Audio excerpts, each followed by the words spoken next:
जय श्री कृष्णा। पौराणिक पथ में आपका स्वागत है। आज मैं आपको एक ऐसी कथा सुनाने जा रहा हूं जो न केवल एक महान ऋषि की कठोर तपस्या की गाथा है, बल्कि एक श्राप, एक परीक्षा और अमृत की प्राप्ति की भी है। यह कथा है महर्षि च्यवन की। सुनिए और इस कहानी के हर मोड़ पर विस्मित होने के लिए तैयार हो जाइए।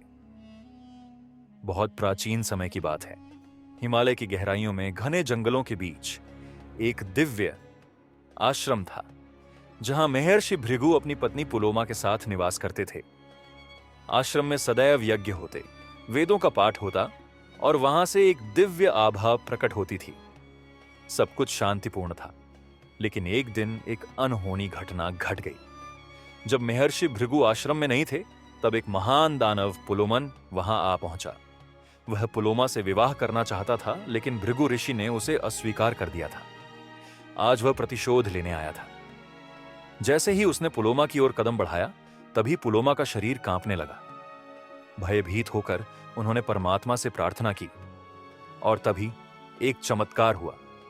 पुलोमा के गर्भ में पल रहा बालक च्यवन एक प्रचंड प्रकाश के साथ जन्म ले चुका था। जैसे ही पुलोमन ने उसकी ओर देखा, उसकी आंखों में एक ऐसी ज्वाला जल रही थी जिसे देखकर वह कांप उठा और भयभीत होकर भाग खड़ा हुआ।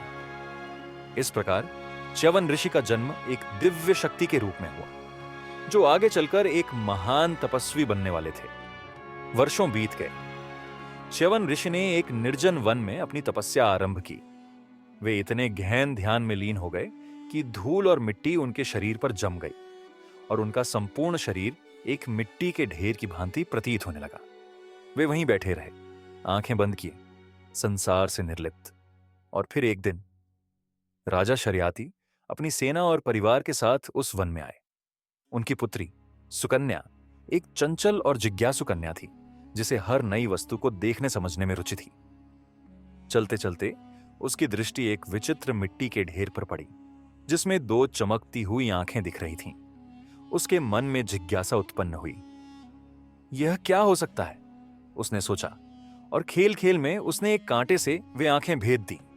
पूरा वन थर्रा उठा। वे आंखें किसी पशु की नहीं, बल्कि महर्षि च्यवन की थीं। वे अपनी तपस्या से जागे, पीड़ा में चिल्लाए और क्रोध में आकर समस्त राज्य को श्राप दे दिया। राजा शर्याती का संपूर्ण राज्य अंधकार में डूब गया। राजा ने जब यह समाचार सुना, तो वे घबराकर महर्षि च्यवन के पास पहुंचे। ऋषिवर, मेरी पुत्री से भूल हो गई, कृपया हमें इस श्राप से मुक्ति प्रदान करें। ऋषि की गंभीर गूंजती हुई आवाज। यह श्राप तभी समाप्त होगा जब तुम्हारी पुत्री मेरी पत्नी बनने के लिए सहमत होगी। राजा के पास और कोई विकल्प नहीं था।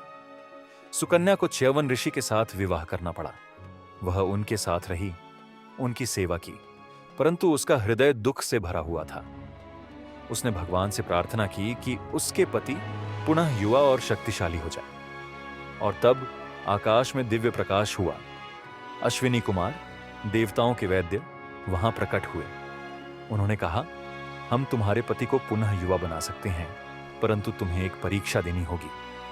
च्यवन ऋषि को एक रहस्यमयी झील में डुबोया गया, और जब वे बाहर निकले तो वहां 3 एक जैसे पुरुष खड़े थे। सुकन्या को अपने सच्चे पति को पहचानना था। सुकन्या ने अपनी भक्ति की शक्ति से अपने हृदय की सुनकर अपने वास्तविक पति को पहचान लिया।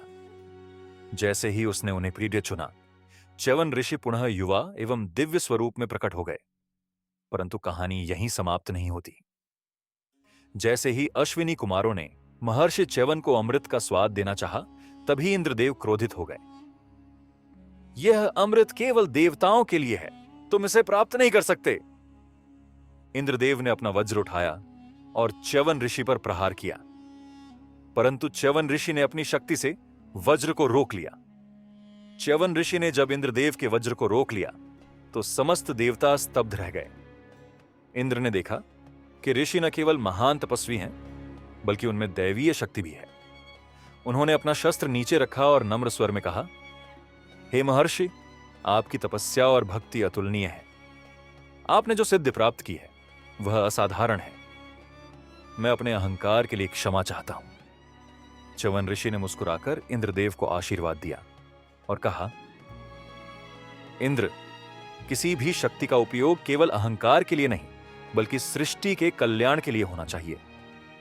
इसके बाद अश्विनी कुमारों को अमृत का अधिकार मिला और उन्होंने च्यवन ऋषि के माध्यम से आयुर्वेद के गूढ़ रहस्यों को समझा। उन्होंने इस अमृत ज्ञान को मानवों के हित में उपयोग किया। सुकन्या और च्यवन ऋषि का जीवन अत्यंत सुखमय बीता। सुकन्या की भक्ति और निष्ठा के कारण ही उनके पति को यौवन प्राप्त हुआ और वे दोनों एक आदर्श दंपति के रूप में पूजे जाने लगे। महर्षि च्यवन ने आयुर्वेद के कई महत्वपूर्ण ग्रंथों की रचना की। उनकी स्मृति में ही च्यवनप्राश का निर्माण हुआ, जो आज भी लोगों के शरीर को सशक्त और युवा बनाए रखने के लिए प्रसिद्ध है। इस प्रकार महर्षि च्यवन की कथा हमें यह सिखाती है कि भक्ति, तपस्या और सत्य के मार्ग पर चलने वाले को कोई पराजित नहीं कर सकता। निष्ठा और श्रद्धा से असंभव भी संभव हो जाता है। यदि आपको यह कथा पसंद आई तो इस वीडियो को लाइक करें, इसे अपने दोस्तों के साथ शेयर करें।